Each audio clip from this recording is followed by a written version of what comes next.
सिर्फ युधिष्ठिर ही एक ऐसे प्राणी थे जिन्हें सहशरीर स्वर्ग में प्रवेश करने की अनुमति मिली थी।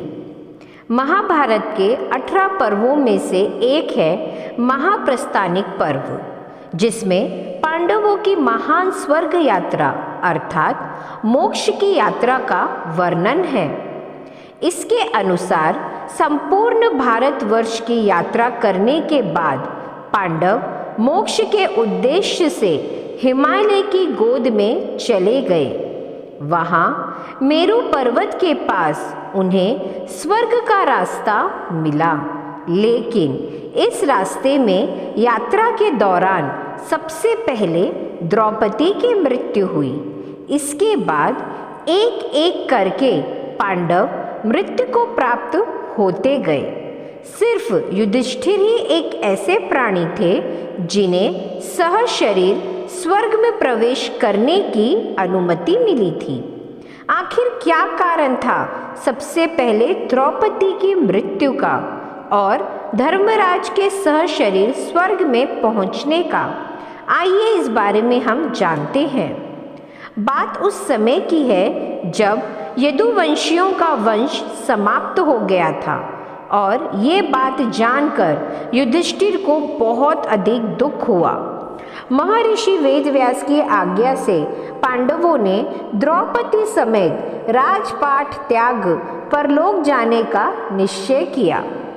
युधिष्ठिर ने युयुत्सु को संपूर्ण राज्य का दायित्व सौंपकर परीक्षित का राज्य अभिषेक किया और यात्रा के लिए निकल पड़े।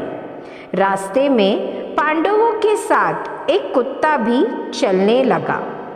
अनेक तीर्थों, नदियों, पर्वतों को पार कर पांडव लाल सागर तक आ गए, परंतु वहां पर अर्जुन लोभवश अपने गांडीव और अक्षय तरक्ष का त्याग नहीं कर पाए। अग्निदेव के आग्रह करने पर अर्जुन ने अपने शस्त्र का त्याग किया। उसके बाद सभी ने उत्तर दिशा की ओर से यात्रा प्रारंभ की और मेरु पर्वत के दर्शन किए। दर्शन के पश्चात पर्वत के ही पास उन्हें स्वर्ग का रास्ता मिला। रास्ते में सबसे पहले द्रौपदी मृत्यु को प्राप्त हुई। द्रौपदी की मृत्यु पर भीम युधिष्ठिर से पूछे कि द्रौपदी ने तो अपने जीवन में कभी कोई पाप नहीं किया, फिर क्यों द्रौपदी की मृत्यु हुई? युधिष्ठिर ने बताया कि द्रौपदी उन सब में से सबसे ज़्यादा स्नेह अर्जुन से करती थी और बिना द्रौपदी को देखे ही युधिष्ठिर आगे चल पड़े। उसके पश्चात सहदेव की मृत्यु पर युधिष्ठिर ने बताया कि सहदेव को अपने विद्वान होने का अभिमान था। नकुल की मृत्यु का कारण उनके अपने रूप पर अभिमान और अर्जुन की मृत्यु का कारण उनका अपने पराक्रम पर अभिमान बताया गया। युधिष्ठिर ने बताया कि अर्जुन कहा करते थे कि वो किसी भी युद्ध को एक दिन में ही समाप्त कर सकते हैं, परंतु ऐसा हुआ नहीं था। भीम की मृत्यु का कारण युधिष्ठिर ने भीम के द्वारा भोजन का अति सेवन और अपने ही द्वारा अपनी प्रशंसा करना बताया। कुछ देर मार्ग में आगे बढ़ने पर देवराज इंद्र युधिष्ठिर को लेने अपने रथ में आए। युधिष्ठिर ने मार्ग में पड़े अपने भाइयों और द्रौपदी को भी साथ ले जाने की बात कही, तो इंद्र ने बताया कि वे सभी मृत्यु के बाद स्वर्ग पहुंच चुके हैं, परंतु आपको सहशरीर स्वर्ग जाने का अवसर प्रदान हुआ है। स्वर्ग पहुंचने पर युधिष्ठिर को दुर्योधन दिखाई दिया था, परंतु अपने भाई नहीं, तो उन्होंने इंद्र से अपने भाइयों के पास जाने की बात कही।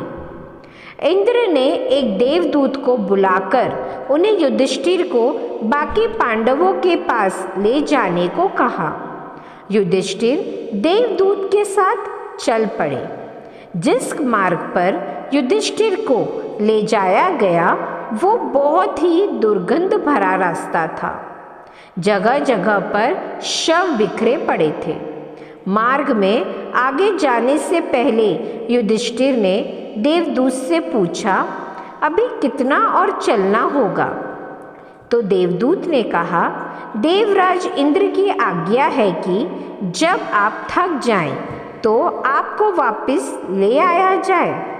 अगर आप आगे नहीं जाना चाहते तो हम वापस चल सकते हैं।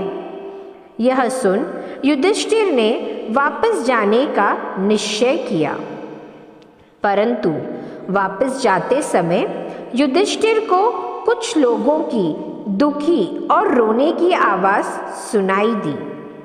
पूछने पर उन्होंने अपना नाम कर्ण, भीम, अर्जुन, नकुल, सहदेव और द्रौपदी बताया। युधिष्ठिर ने देवदूत को कहा कि वो स्वर्ग लौट जाएं। अगर उनके यहाँ रहने से उनके भाइयों को खुशी मिलती है तो वो यहीं रहेंगे। युधिष्ठिर के इतना कहते ही सभी देवता वहाँ पर उपस्थित हुए और युधिष्ठिर को अपने साथ चलने को कहा।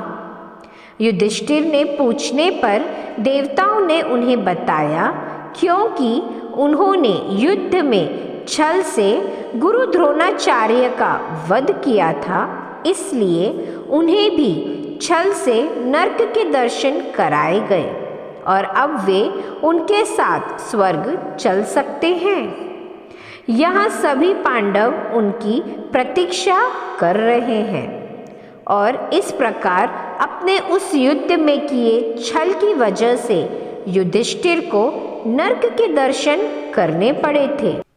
ऐसे ही और वीडियोस के लिए चैनल को लाइक, शेयर और सब्सक्राइब ज़रूर करें। राधे राधे।